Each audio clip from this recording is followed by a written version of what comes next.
Chapter 31. Where the Brook and River Meet. Anne had her good summer and enjoyed it wholeheartedly. She and Diana fairly lived outdoors, reveling in all the delights that Lover's Lane, and the Dryad's Bubble and Willowmere and Victoria Island afforded. Marilla offered no objections to Anne's gypsyings. The Spencervale doctor who had come the night Minnie May had the croup, met Anne at the house of a patient one afternoon early in vacation, looked her over sharply, screwed up his mouth, shook his head, and sent a message to Marilla Cuthbert by another person. It was, "Keep that red-headed girl of yours in the open air all summer, and don't let her read books until she gets more spring into her step." This message frightened Marilla wholesomely. She read Anne's death warrant by consumption in it unless it was scrupulously obeyed. As a result, Anne had the golden summer of her life as far as freedom and frolic went. She walked, rode, buried, and dreamed to her heart's content, and when September came she was bright-eyed and alert, with a step that would have satisfied the Spencervale doctor, and a heart full of ambition and zest once more. "I feel just like studying with might and main," she declared as she brought her books down from the attic.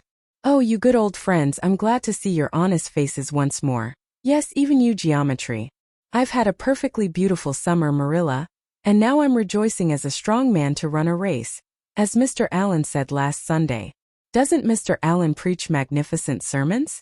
Mrs. Lynde says he is improving every day, and the first thing we know some city church will gobble him up, and then we'll be left and have to turn to and break in another green preacher. But I don't see the use of meeting trouble halfway, do you, Marilla? I think it would be better just to enjoy Mr. Allen while we have him. If I were a man, I think I'd be a minister. They can have such an influence for good, if their theology is sound, and it must be thrilling to preach splendid sermons and stir your hearers' hearts. Why can't women be ministers, Marilla? I asked Mrs. Lynde that, and she was shocked and said it would be a scandalous thing. She said there might be female ministers in the States and she believed there was, but thank goodness we hadn't got to that stage in Canada yet, and she hoped we never would. But I don't see why. I think women would make splendid ministers. When there is a social to be got up or a church tea or anything else to raise money, the women have to turn to and do the work. I'm sure Mrs. Lynde can pray every bit as well as Superintendent Bell, and I've no doubt she could preach too with a little practice." "Yes, I believe she could," said Marilla dryly. "She does plenty of unofficial preaching as it is. Nobody has much of a chance to go wrong in Avonlea with Rachel to oversee them." "Marilla," said Anne in a burst of confidence, "I want to tell you something and ask you what you think about it. It has worried me terribly. On Sunday afternoons, that is, when I think specially about such matters. I do really want to be good. And when I'm with you or Mrs. Allen or Miss Stacy, I want it more than ever, and I want to do just what would please you and what you would approve of. But mostly when I'm with Mrs. Lynde, I feel desperately wicked and as if I wanted to go and do the very thing she tells me I oughtn't to do. I feel irresistibly tempted to do it. Now, what do you think is the reason I feel like that? Do you think it's because I'm really bad and unregenerate?" Marilla looked dubious for a moment. Then she laughed. "If you are, I guess I am too, and, for Rachel often has that very effect on me. I sometimes think she'd have more of an influence for good, as you say yourself, if she didn't keep nagging people to do right. There should have been a special commandment against nagging. But there, I shouldn't talk so. Rachel is a good Christian woman and she means well. There isn't a kinder soul in Avonlea, and she never shirks her share of work." "I'm very glad you feel the same," said Anne decidedly. "It's so encouraging. I shan't worry so much over that after this. But I dare say there'll be other things to worry me. They keep coming up new all the time, things to perplex you, you know. You settle one question and there's another right after. There are so many things to be thought over and decided when you're beginning to grow up. It keeps me busy all the time thinking them over and deciding what is right. It's a serious thing to grow up, isn't it, Marilla? But when I have such good friends as you and Matthew and Mrs. Allen and Miss Stacy, I ought to grow up successfully, and I'm sure it will be my own fault if I don't. I feel it's a great responsibility because I have only the one chance. If I don't grow up right, I can't go back and begin over again. I've grown 2 inches this summer, Marilla. Mr. Gillis measured me at Ruby's party. I'm so glad you made my new dresses longer. That dark green one is so pretty, and it was sweet of you to put on the flounce. Of course I know it wasn't really necessary, but flounces are so stylish this fall, and Josie Pye has flounces on all her dresses. I know I'll be able to study better because of mine. I shall have such a comfortable feeling deep down in my mind about that flounce. It's worth something to have that, admitted Marilla. Miss Stacy came back to Avonlea School and found all her pupils eager for work once more. Especially did the Queen's class gird up their loins for the fray, for at the end of the coming year, dimly shadowing their pathway already, loomed up that fateful thing known as the entrance, at the thought of which one and all felt their hearts sink into their very shoes. Suppose they did not pass. That thought was doomed to haunt Anne through the waking hours of that winter, Sunday afternoons inclusive, to the almost entire exclusion of moral and theological problems. When Anne had bad dreams, she found herself staring miserably at past lists of the entrance exams, where Gilbert Blythe's name was blazoned at the top and in which hers did not appear at all. But it was a jolly, busy, happy, swift-flying winter. Schoolwork was as interesting, class rivalry as absorbing as of yore. New worlds of thought, feeling, and ambition, fresh, fascinating fields of unexplored knowledge seemed to be opening out before Anne's eager eyes. Hills peeped o'er hill, and Alps on Alps arose. Much of all this was due to Miss Stacy's tactful, careful, broad-minded guidance. She led her class to think and explore and discover for themselves and encouraged straying from the old beaten paths to a degree that quite shocked Mrs. Lynde and the school trustees, who viewed all innovations on established methods rather dubiously. Apart from her studies, Anne expanded socially, for Marilla, mindful of the Spencervale doctor's dictum, no longer vetoed occasional outings. The debating club flourished and gave several concerts. There were 1 or 2 parties almost verging on grown-up affairs. There were sleigh drives and skating frolics galore. Between times and grew, shooting up so rapidly that Marilla was astonished one day, when they were standing side by side, to find the girl was taller than herself. "Why, Anne, how you've grown," she said almost unbelievingly. A sigh followed on the words. Marilla felt a queer regret over Anne's inches. The child she had learned to love had vanished somehow, and here was this tall, serious-eyed girl of 15, with the thoughtful brows and the proudly poised little head in her place. Marilla loved the girl as much as she had loved the child, but she was conscious of a queer, sorrowful sense of loss.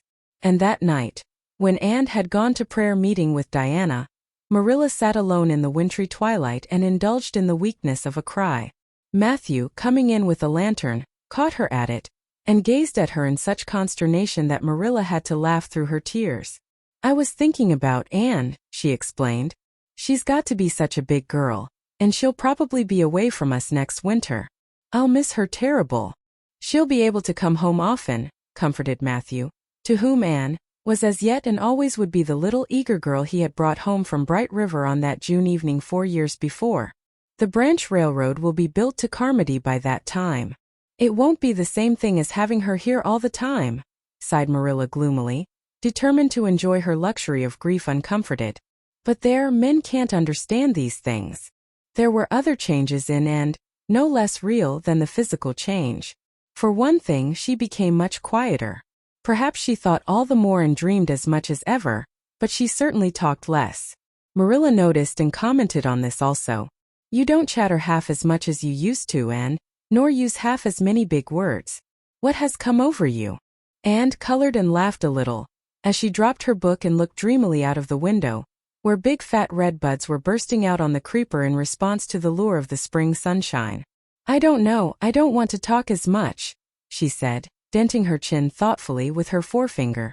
"It's nicer to think dear, pretty thoughts, and keep them in one's heart like treasures. I don't like to have them laughed at or wondered over. And somehow I don't want to use big words anymore. It's almost a pity, isn't it, now that I'm really growing big enough to say them if I did want to. It's fun to be almost grown up in some ways, but it's not the kind of fun I expected, Marilla. There's so much to learn and do and think, that there isn't time for big words. Besides, Miss Stacy says the short ones are much stronger and better. She makes us write all our essays as simply as possible.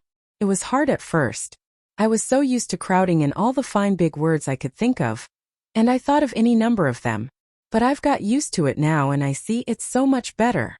What has become of your story club? I haven't heard you speak of it for a long time." "The story club isn't in existence any longer.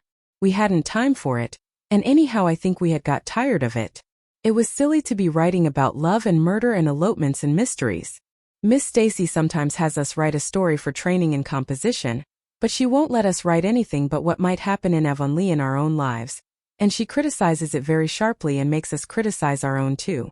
I never thought my compositions had so many faults until I began to look for them myself.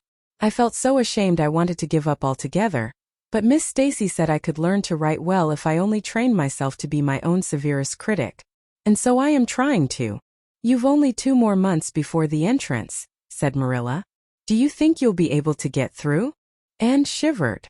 I don't know. Sometimes I think I'll be all right, and then I get horribly afraid. We've studied hard and Miss Stacy has drilled us thoroughly, but we mayn't get through for all that. We've each got a stumbling block. Mine is geometry, of course, and Jane's is Latin, and Ruby and Charlie's is algebra, and Josie's is arithmetic. Moody Spurgeon says he feels it in his bones that he is going to fail in English history. Miss Stacy is going to give us examinations in June just as hard as we'll have at the entrance, and mark us just as strictly so we'll have some idea. I wish it was all over, Marilla. It haunts me. Sometimes I wake up in the night and wonder what I'll do if I don't pass. Why, go to school next year and try again, said Marilla unconcernedly. Oh, I don't believe I'd have the heart for it. It would be such a disgrace to fail, especially if the others passed. And I get so nervous in an examination that I'm likely to make a mess of it. I wish I had nerves like Jane Andrews. Nothing rattles her. Anne sighed and, dragging her eyes from the witcheries of the spring world, the beckoning day of breeze and blue, and the green things upspringing in the garden, buried herself resolutely in her book. There would be other springs, but if she did not succeed in passing the entrance, Anne felt convinced that she would never recover sufficiently to enjoy them. End of chapter 31.